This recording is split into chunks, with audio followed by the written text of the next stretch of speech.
Bilang tagapangulo ng Goa Fisher Folks and Farmers Association, malaki ang naitulong ng BIFAR Saad dahil kahit papaano nadagdagan yung aming kita, yung pagpapaaral ng aming mga anak, yung pangangailangan namin ng lahat-lahat ng equipment, pati yung kagamitan ng aming mga anak sa eskwelahan, karagdagan din yun na masasabing papasalamat ka sa BIFAR Saad. Kaya nga bilang tagapangulo ng aming asosasyon, lahat ng miyembro namin na nakikinabang, sila lahat, maging maliit ang kanilang palaisdaan, malaki rin ang naiambag ng BIFAR Saad. Dahil kung wala ang BIFAR Saad, kahit papaano, kukonti rin ang aming nakukuha, lalo't lalong ngayong panahon na ang palay ay napakababa. Ang BIFAR Saad ang tumulong sa amin, bawat isa.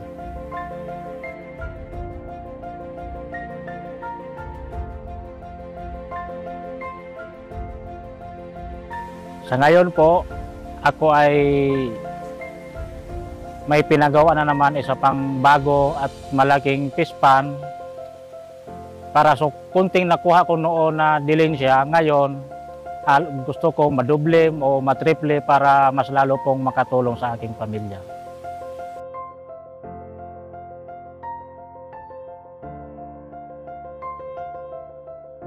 Ako po ay nagpapasalamat sa mahal na Panginoon dahil nakabilang po ako bilang benepisyaryo dito at malaking tulong po sa akin, hindi lang po sa aking sa pinansyal at sa aking pamumuhay dahil sa mga naibigay nilang trainings, mga libreng trainings, technical trainings, sa unang-una values formation, mga ganyan, sa leadership training, fish processing, and then sa enterprise. Malaking tulong po yun sa akin at ngayon, na bilang isang miyembro, nahubog po ako bilang maging responsable sa mga proyektong ibinibigay sa amin.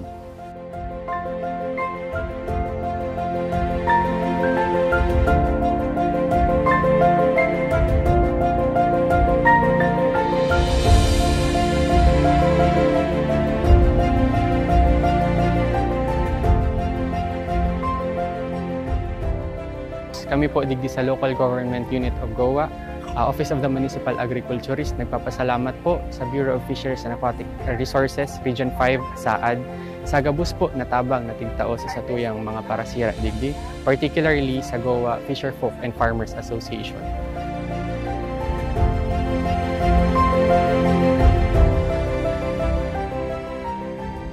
Kaya po kami digdi sa Banwaaning Goa, pasasalamat sa Goa Fisher Folk and Farmers na organization na dako lang tabang kang BIFAR sa Samuya, Banwaan na nakaabot inin mga programang inidigdi sa Samuya.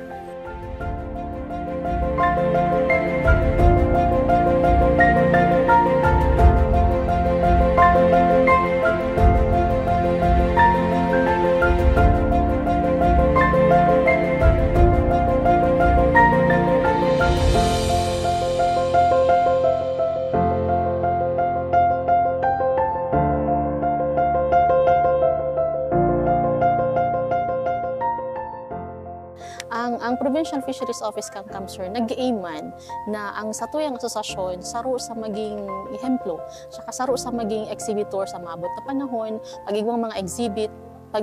exhibit sa gain sa trade fair o kung saan pa man na exhibit sa luwas or sa lokal or sa luwas kang